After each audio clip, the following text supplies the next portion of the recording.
What is going on, my crypto cuties? Today is Wednesday, October 17th, 2018. I have some things I want to get to in this video and kind of give my opinions on these very briefly, but before we do, I'm sure many of you guys are aware of this. So last night, I think it was around roughly 9 p.m. Eastern Standard Time, YouTube completely went out worldwide, which is very unusual. It might have happened in the past, but as far as I know, it hasn't happened before, especially for the length of time. I believe it was at least 2 hours that YouTube was down. I ended up going to bed and I woke up around 3 a.m. and it was back. So, you know, based on what I read this morning, I think it was down for at least a good 2, maybe 3 hours. Now, this is really weird. The thing is, too, YouTube hasn't come out. They've had plenty of time to kind of say why. They haven't come out with a reason as to why the website was down for so long. YouTube is one of the biggest websites in the entire world. It's owned by Google. Again, like the biggest search engine in the world. It's just a huge conglomerate. It's a huge entity. So it's not just like a little game website or a fashion website or something like that. It's huge. You know, YouTube is a huge part of what people do after work and with their lives. Now, again, this wasn't just cryptocurrency channels. It was literally all of YouTube, although I wouldn't be surprised if YouTube ended up cracking down on crypto channels for whatever reason, potentially because they could see it as a threat to their platform going forward. Definitely not right now. YouTube by far is monopoly in terms of a video platform. I mean, there are cool things such as BitTube. You know, it's like a decentralized video platform, and I think moving forward that could be a possibility, but at least for now in the near future, I don't see really an end of YouTube really holding dominance. Unfortunately, I think there's a lot of stuff that YouTube could be doing better for its creators as well as the audience. But yeah, no, YouTube has like a stranglehold on it, and I think moving forward a decentralized option would obviously be an upgrade in terms of what people want to get out of it, especially the people that are making the content and what they can get out of it. And so yeah, that's another potential future use for blockchain and for cryptocurrency. But yeah, I just wanted to bring that up. At the time of me recording this, they didn't come out with a reason. So if they happen to come out with like why it was down for so long and why it was down to begin with, please leave a comment. I'm very curious why and how it could literally be down for hours. So what I want to talk about in this video today are about cryptocurrency reaching $1 trillion market cap based on pure speculation, which is what this article is about. And then the Pantera CIO saying crypto markets could rise 10x. So I just want to highlight a few key points and kind of give my opinions on these. So a Coinbase alum and crypto investment firm One Confirmation founder Nick Tomeno stated that the valuation of the crypto market alone could reach $1 trillion, multi-trillion dollars, in fact, off of just pure speculation. So this is his quote here: "I see investing and speculating as adoption. I think it's possible that crypto gets from 200 billion to several trillion on just that. On just pure speculation." He says here, from my perspective, what I'm seeing globally in terms of viewing this new investable asset class, I think that's possible. Basically, cryptocurrency got up to almost, you know, just shy of $1 trillion. It was around like $825 billion end of 2017, beginning of 2018, on essentially speculation alone. I mean, people, you can use Bitcoin and Litecoin and other cryptocurrencies to buy things. Overall, most people are not. Like, most people are just holding. Because it's a speculative asset essentially at this point, where people want to, you know, see it rise in value, and we did see it rise very much so in value, and it definitely will continue in my opinion, and that's what we'll get into next. But I think it's important to note that, you know, even from a just pure speculation standpoint, which to me, you know, there's way more to cryptocurrency than just speculation, even though we haven't seen you know, too much of that just yet because it's still so early. The fact that it could still reach those market caps just out of pure speculation kind of begs the question, well, how high can it go when it's more than just pure speculation, when there's legitimate usage and real worldwide usage to it? You know, man, I think a few $1 trillion market cap is just a very lowball estimate. It could go much higher than that. So this article shifts then to the important macro trend, and that is shifting from authorities to trustless alternatives. I know plenty of people that are 40, 50, 60 years old that have never trusted banks, don't like banks. So this is not like a millennial thing. I'm not even sure. I don't think I'm classified as a millennial. Maybe I am. I'm 25. I guess you guys let me know if I'm technically a millennial.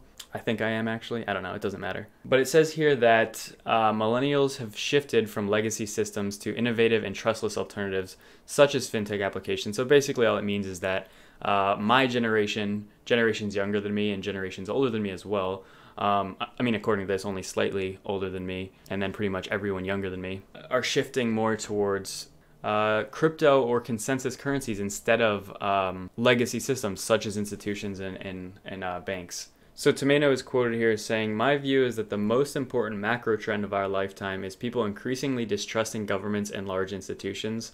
I see it more as a kind of gradual movement into crypto.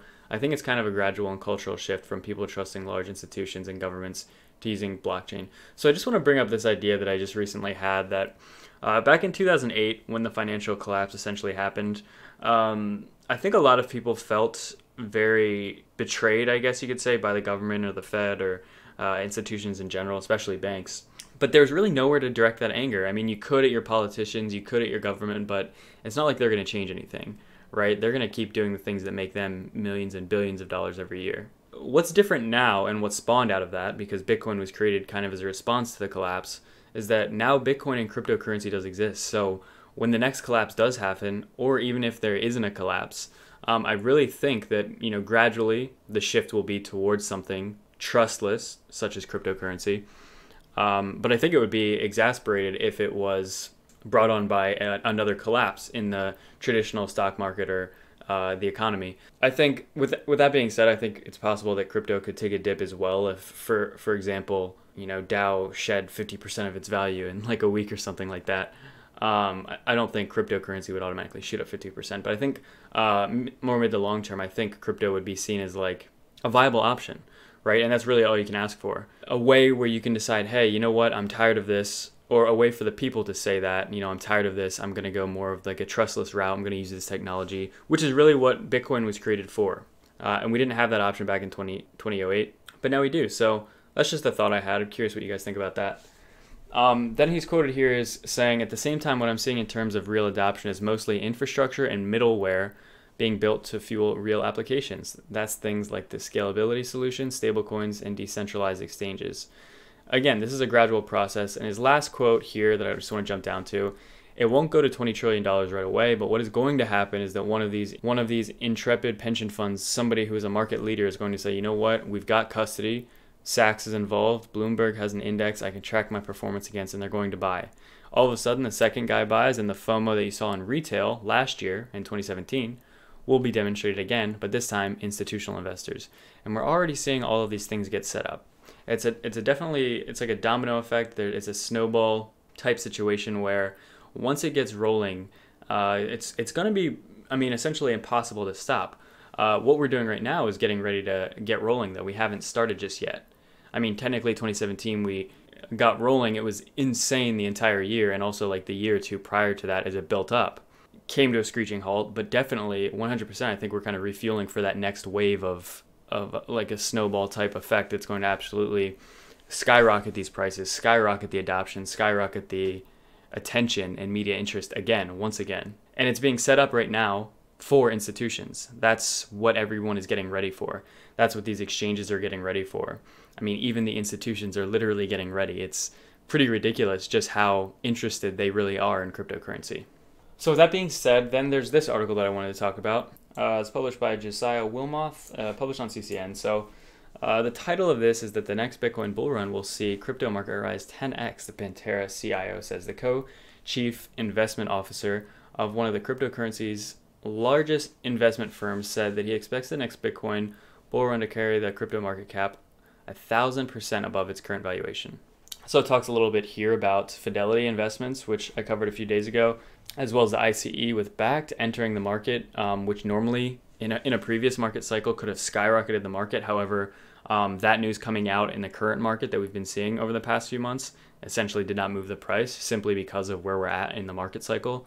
However, if it were a different market cycle, it would be insanely bullish in terms of price. And I think it will be very effective in raising the price soon. It just hasn't happened just yet. But basically they said for this to happen, cryptocurrency networks will need to achieve increased scalability. I think that goes without saying. So if you guys remember back to 2017 when everybody was entering the market, it was really hard to send cryptocurrency to an exchange to cash out, or if you wanted to send money and buy. The whole process was very slowed down. The websites got so clogged. The transaction times were so inflated. They were so slow. because they weren't scaling very well. The technology was not ready for so much interest in it so quickly. And if anything, there's a lot of things that have been going very well in 2018, essentially everything in terms of the technology. But without a doubt, I think that it will be one of the problems that hopefully has been fully addressed and at least mostly solved for the next bull run. But again, we cannot predict just how crazy this next bull run will be. So it's very possible that there's so many people interacting with cryptocurrency and the networks that they end up getting clogged even with the higher capacity that will have been reached by then. Good and bad, right? So good in the sense that the market's going to explode in value. Bad in the sense that it's very possible that maybe things will be slow for a temporary amount of time again, just because there will be so many people entering. So it's kind of an optimistic way of looking at that possibility. Again, just a possibility there. Then they talk briefly about the Lightning Network as well as the Liquid Network. And basically that's all I want to cover about that. So I have the Bitcoin weekly chart on the top there, and then I have the daily. So just a more zoomed in version of Bitcoin on the bottom there. Now on the top chart, if you look there, through everything we've been through in 2018, it doesn't really look so bad when you zoom out and compare it to really the history of Bitcoin's price. It looks like it found a bottom. Not saying it has. It looks like it did though.